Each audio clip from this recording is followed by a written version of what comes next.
сънародници и най-вече мили български деца! Честит празник! Днес е велик ден за България. Той е извоюван с кръвта на нашите праотци.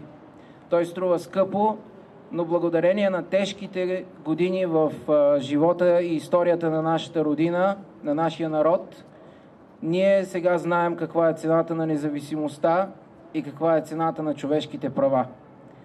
По тази причина ние сме горди с всичко, което сме наследили, като култура, изкуство, език, писмеността, която имаме, която е подкрепена с една уникална азбука, една от малкото в света. Културното наследство, което имаме и което ни прославя по целия свят. Учете български, учете, пишете на български, учете българската култура, не се срамувайте да я показвате по света. Учете българската история, помнете я и се учете от нея, защото само тя ще ни помогне да сме силни, да вземем пример от своите праотци и да се събираме винаги мирно под знамената, с добронамереност и с дружелюбно отношение към другите народи и към всеки един до нас. Честит празник!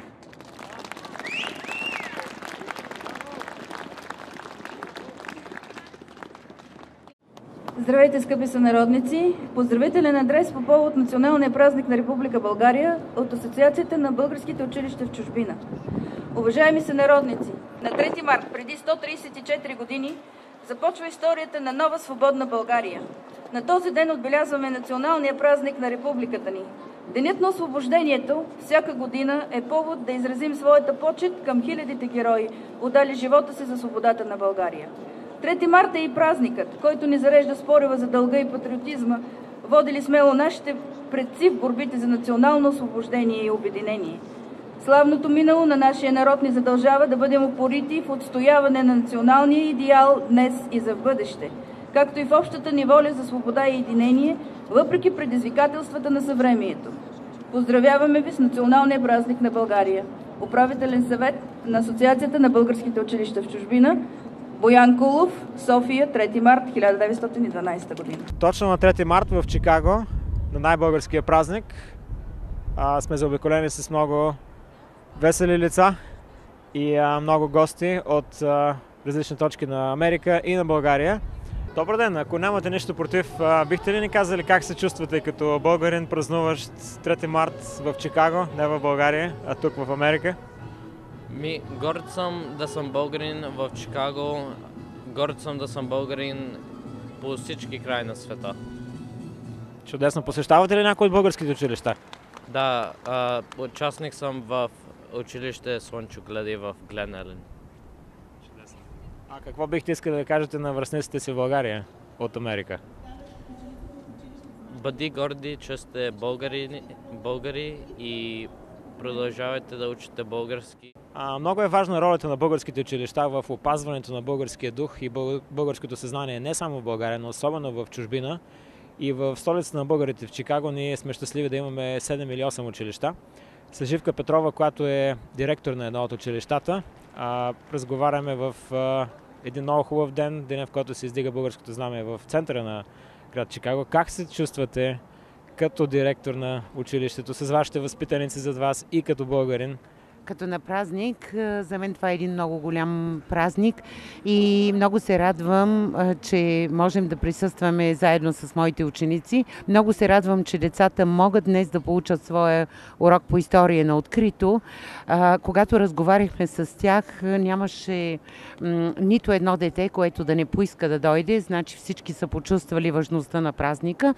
А това означава, че ние сме ги научили да бъдат българи. Известната българска пианистка Ани Гогова. Разговаряме в този вълнуващ миг за всички нас. Как се чувствате на толкова километри от България, празнувайки 3 март днес?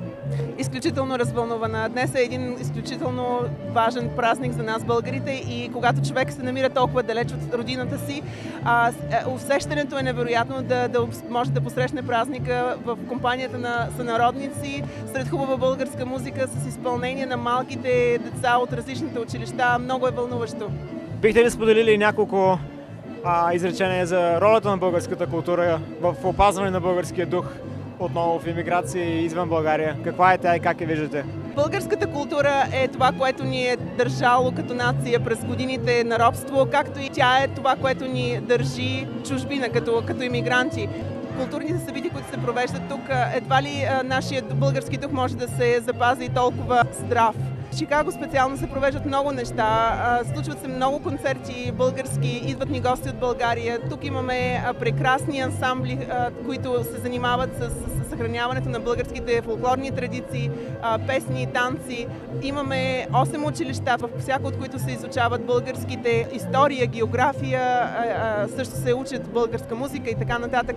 Тоест без българска култура много трудно би се запазила нашия дух в чужбина.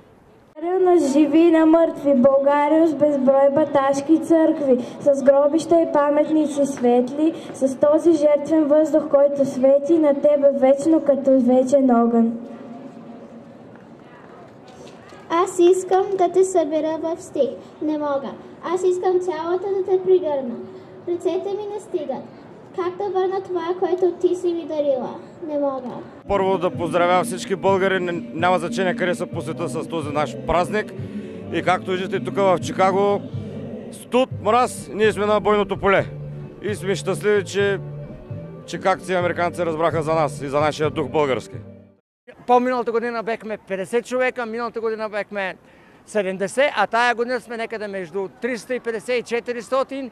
Честито празник на българите в Чикаго и на българите в България.